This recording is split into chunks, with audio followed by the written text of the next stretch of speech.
Friends, welcome back to the Ransomed Heart Podcast. John Eldredge with Alan Arnold and Sue on our team.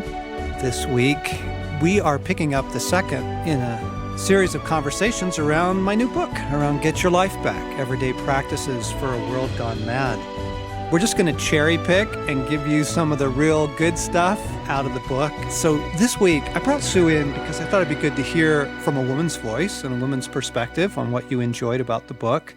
But before I ask you that, I want you to describe your last week. Like, how is your week? How are things going? Oh my gosh, John, this is my busiest time of year at Ransomed Heart. It's year end for our financial stuff. We have to send letters to every donor from the whole year by a certain deadline from the IRS, and I just have so much. Yeah. And Brad's asking you to get budgets ready for, oh my gosh. For 2020. I'm like, 2020, let me finish 2019 first. Right? Yeah, it's been a little harried. Yeah. And then throw in my home life. Yeah. And it's a bit much lately. Aging mom needs some care. Yes. Lots of appointments. Running here and there. Right. And nobody seems to consider the fact that I have a job. Right. And I need to work. Yes. And it's my busiest time of year. And it's the busiest time of year. Yeah. And so, spirit of the conversation is, I've been introducing the show as, it's a gnarly time to be a human being here. God cares very much about our humanity. Yeah. And this is an hour where wholeheartedness doesn't really feel like an option anymore. Yeah. Right? Right. So, what about the book? What about these practices rang with you? Like, what resonated for you?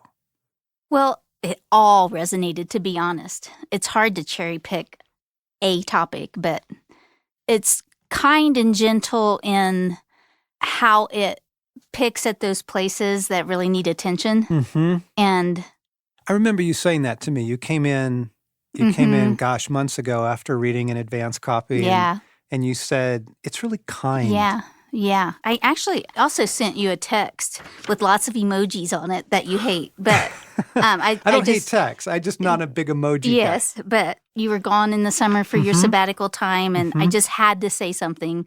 So I'm just going to read it if I can. Please. Yeah. So I know you won't be seeing this very soon, and I know you hate emojis. I know this isn't the best way of communicating my appreciation, but I just turned the last page of your book, and I had to tell you how deep and rich and hopeful and kind and actually doable it is. And disruptive and convicting and lovely and pure, like a stream of crystal clear water bubbling into my dry and weary soul.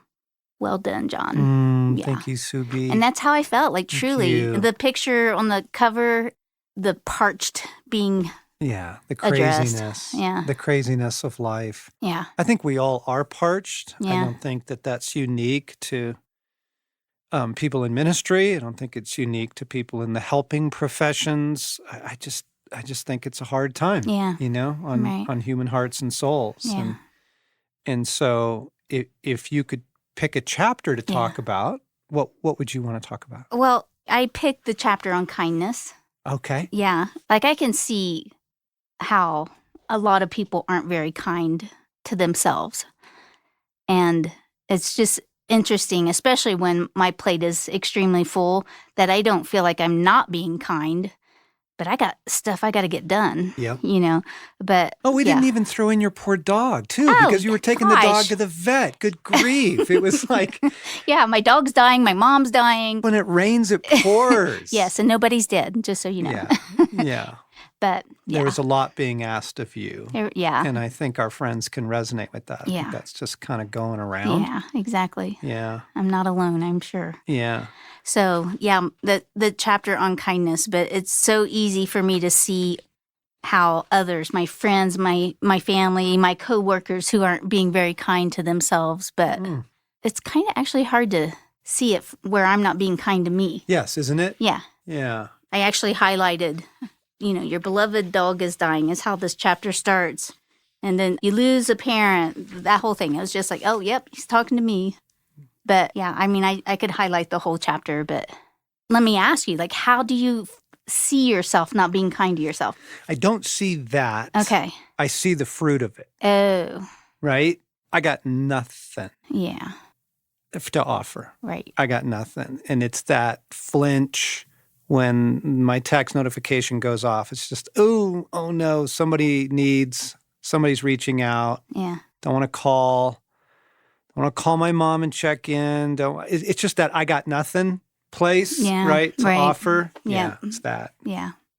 I like this sort of addresses what you just said. This world requires us to keep going at such speeds that we end up having only one emotional state towards everything, a general, haggard, hazy condition of on. Okay, this is huge. I got to the place where I didn't like people asking me, how are you doing? Hey, man. Oh. Right? Yeah. Good to see you. What's going on? How are you? It's like, don't ask me that because I'm haggard and I'm wrung and I'm running and I don't know how I am. I don't know how, right? Right. You just lose Yeah. the ability to answer the question. I'm not really sure. Mm-hmm. I haven't checked in for a while. Mm-hmm. So Yeah. don't ask me that, right?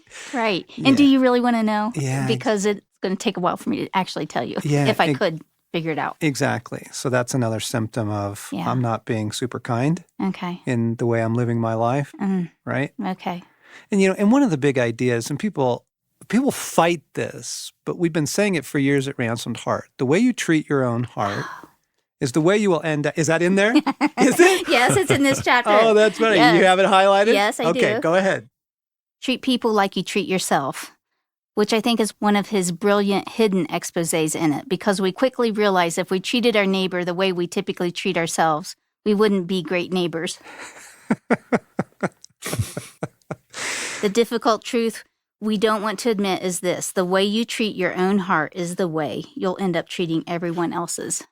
Yikes. So, Sue, how do you see that play out in your world? Because I know in my own, a lot of times it'll be Kelly that I tend to be the least kind to if I've had a hard day at work because I'm beating myself up and then I come home and am not kind to her in our conversation.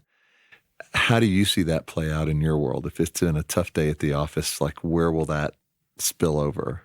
Well, I don't have someone to be mean to at home, so it's not that necessary. But I can tell, like I'm short. I don't have any margin. I don't have even, driving down the road, somebody drives stupidly, and I, want to chase him down. You're ready to kill him. It's like an overreaction Yeah. to something that's not that big of a deal, That's good. or going to other things to numb the. Whether it's TV or looking on my cell phone or, or that third glass of wine we shouldn't have or whatever it is. Yeah, well, right? I don't know what you're talking about there. Well, so you do say in the giving a try area, the pace of life is a good barometer too. What's the pace you're currently demanding of yourself? Would you ask the same pace of someone you love? How do you modify your pace when it's out of my control? I have deadlines. My mom has appointments and she keeps having appointments. And, how do you manage a different kind of pace? I don't know how to do that. Yes.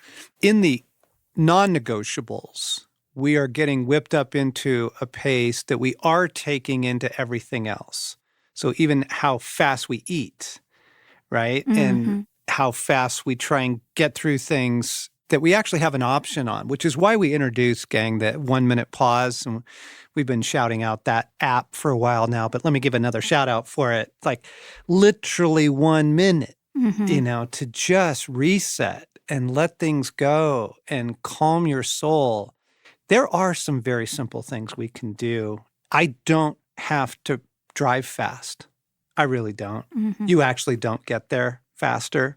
And I love proving that now, the people who are angry at me for, not going 20 over the speed limit. So they blast past me and I catch up to them at the next light, and there they are sitting there steaming, and I'm honestly the guy now in the slow lane. I'm that irritating guy because I used to be the guy in the fast lane. So there are some things like just how fast you drive your car. Yeah. right? How fast you're eating, how fast you're praying. In some of the areas that aren't work, demands, crisis, need, we're just carrying the pace of work, crisis, need over into everything else. Sure. Conversations with people, right? I don't need a 20-minute conversation, but I can tell by my attitude, I want people to get it over with. Just tell me what you need and get on, right? Yeah. Instead of, we are talking 3 minutes, 3 minutes, not to be that guy and to just listen and go, okay, yeah, really? How was last night? You ate what? Oh, that's awesome. We were talking about meatball recipes the other night and stuff. It's like you actually have some room. There is some grace in our day. There is some space. Mm-hmm. But we're carrying the pace of the chaos over into everything else. Yeah. Right? That makes sense. You talked about, kindness to yourself is the chapter that you were drawn to, how to be kind. And I find I'm least kind to myself when I start to believe it's all up to me, rather than releasing it to God. So for me, that's a good barometer, is if when I'm beating myself up the most, I'm the least kind to myself and thus less kind to others. When I really start to kind of pull things back and look inside, it's like, I started to think this day was all up to me and the pressure was on. Sometimes just that thought that, okay, I can't get it all done today, and there is too much, and the pace is too fast, and it's not up to me now to figure it out. I'm going to ask God to reprioritize the day or reorder the rhythm. That's a big help to me sometimes. Yeah, that's good. And you know what connects for me, you guys, is disappointing people. I realize that it is my fear of disappointing people that causes me to be very unkind to myself and stay the extra hour at work, get those next emails knocked out, don't be late, don't let people down, right? Mm-hmm. And to recognize, whoa, that is actually another area that I have some room. I can say, I'm sorry, I won't get that to you for a couple days, and that's a kindness. Yeah. To myself, and it just happened again today, Alan, and something you and I are working through, and the publisher's asking for some things, and they want it yesterday. Right. And the reality is, I could stay late and blast and get that done, but that would not be kind. That would not be good for my humanity. That's sometimes you have to do that. There's exceptions to all this stuff, but as a way of life, right, is what we're talking about. As a way of life. That's not a good way to live. But what's compelling me, to be honest, is the fear of disappointing. Right. Yeah. Right? Mm-hmm. So if you're just jumping in with us here, this is the second part of a conversation that we're going to do for Get Your Life Back, my new book. And they've got a neat pre-order thing going on right now at johneldridge.com. If you order before February 11th, which is kind of the official date, you get some immediate access to some of the book and some of the audio book, and you get some unique podcast content material that Stacy and I did, and you get a 1-hour live video session on me teaching about how to learn to let it all go. So there's some neat offers there if you want to do that at johneldridge.com. I want to come back to something in the passage on Get Your Life Back that my editor actually wanted me to pull because he didn't think it was relevant. Let me just read this. The subheading is Unspoken Unrealistic Expectations. I received another one of those videos the other day, an email from a friend with a link and the enticing line, "You've got to see this." And it was impressive, no question. A beautifully filmed video of a professional dirt bike racer who had taken up surfing and wanted to combine his extreme adventures. So he constructed a dirt bike he could actually ride at high speeds on the ocean.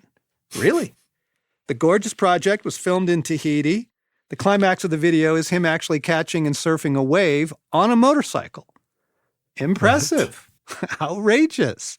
In the battle for our attention, this one is an easy winner. It's arresting and completely unkind because the cumulative effect of this stuff sets up all sorts of unspoken, maybe unconscious expectations within us.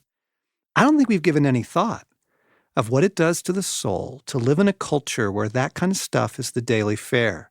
This shows up all the time in my inbox. I know you get them too. First, it was base jumping, folks leaping off cliffs and tall buildings wearing a parachute or parasail. And that became routine, so it elevated to jumping without parachutes in squirrel suits, flying through the air to safe landing zones. Now that's routine. So the video I got the other day was of two guys jumping off a mountain with no safe landing zone within miles, flying in squirrel suits through the air and making their landing into the door of an airplane.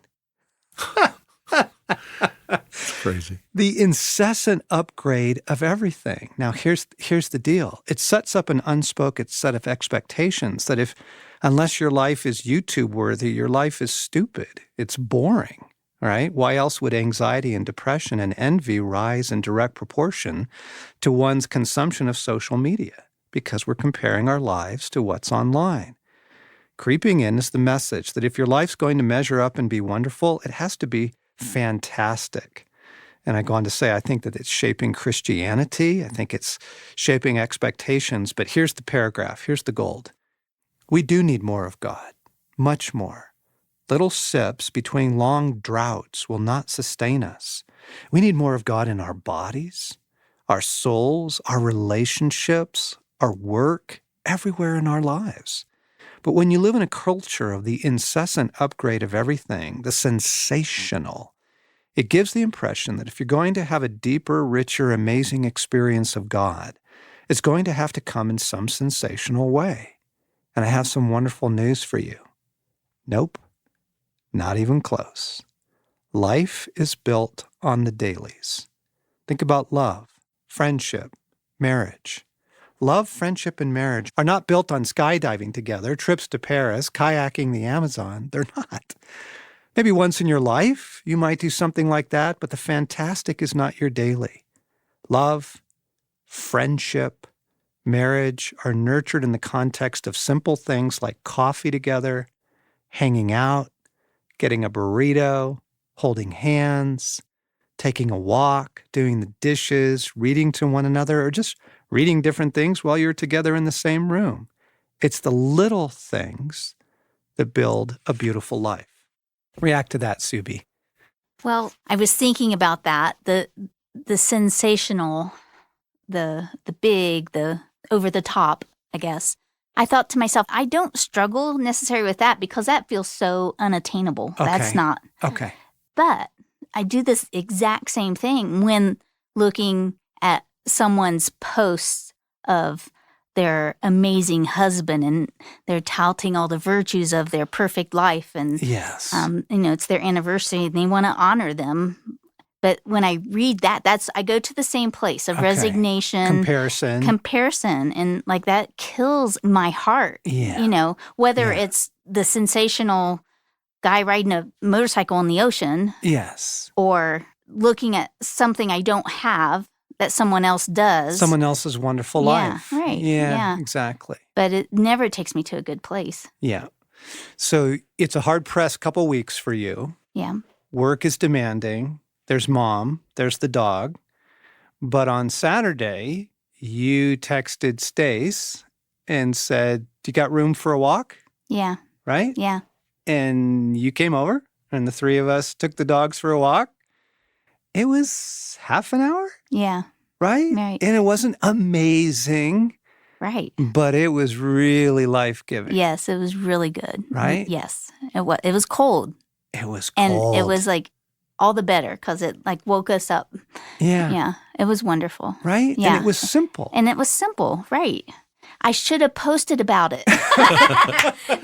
Okay, that's really good. But that's the point I'm trying to Yeah. make is I really do think that we can find care and kindness in the windows of our lives. I think Right. we can. Yeah. I think getting back some of the things you love, whether it's cooking or reading or walking or, we can get our humanity back. We can, and it's in these little windows where we don't need to be online and we don't need to be on our phone and we don't need to be comparing our lives on social, Yes. right?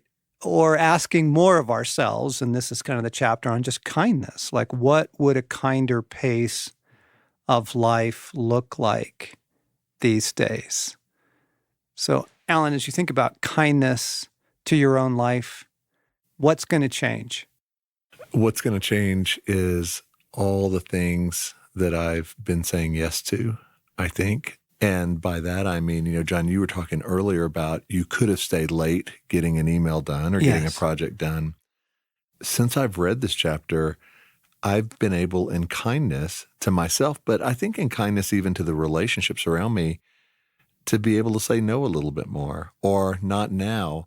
So an example is just yesterday, a good friend said, hey, I want to get together and spend some time, and I want you to talk to me about this issue, but it's not urgent. And I just would like to get together when you can. Well, I would have put pressure on myself to have done it that day, that afternoon. Yes. Or for sure in the next 2 days. Yes. And I just reached out to him and said, hey, it's actually a really critical season for me to do some soul care. And so I'm trying to make myself available to breathing more and being more present. And I want to be present with you. So could we do this 30 days from now? And wow, I was a little nervous to send it because I want to come through. Yes. But I knew that was the kind thing to care for my own soul. And he got back to me and said, you have just modeled for me something I need to do more of. And yes, 30 days is great. Take 40 if you need it. And so that kindness, I think, if we'll just give ourselves permission to not let everything, some things are urgent, but on the non-urgent things, to give ourselves space to breathe and push some things out, to care for ourselves in the dailies, that's been huge for me.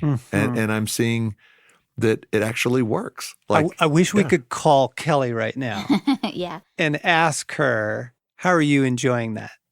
Right? Because the fruit is part of what we're talking about. Jesus said, I want you to love each other right. like you love yourself. Love your neighbor as you love yourself. And it's a brilliantly rigged command. Because you're like, of course I want to love. Ooh, like myself? I don't need, that's not, yikes. I don't love myself very well at all. I'm not even kind to myself. So as we introduce that, as we begin to practice that, the people around you are going to feel it, right? Yeah. What Kelly told me was she's not in the studio here to answer, but she told me just the other day, you've got your smile back. And I wasn't even aware of that, but I knew I was having more time to be present for her by not saying yes to 100 other things. And I don't mean to give too much family information, but Alan, your stepdad, just passed away. Right. And you had to get to Texas, and there was, all that goes around a family member passing and the pressures there. So folks, I'm talking about, these are people living really full lives. And yet what you're hearing from Alan and Sue and me is that there is a way. There is a way to begin to be kinder to ourselves. And that's one of the graces of healing the soul, which lets you receive more of God, more of your life, Yes. right? And more of your humanity being restored. And it's lovely.